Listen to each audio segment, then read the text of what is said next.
Tiga perkara ini perlu diberitahu oleh jemaah-jemaah semua sebelum pergi umrah.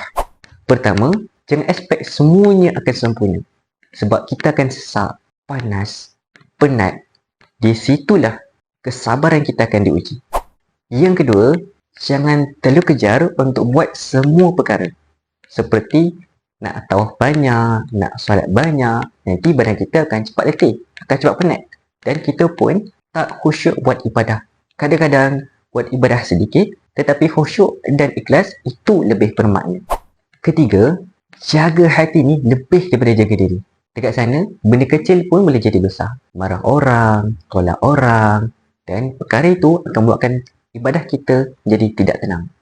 Jadinya, para jemaah semua kena sediakan mental dan fizikal dengan secukupnya bagi perjalanan umrah yang lebih tenang dan khusyuk.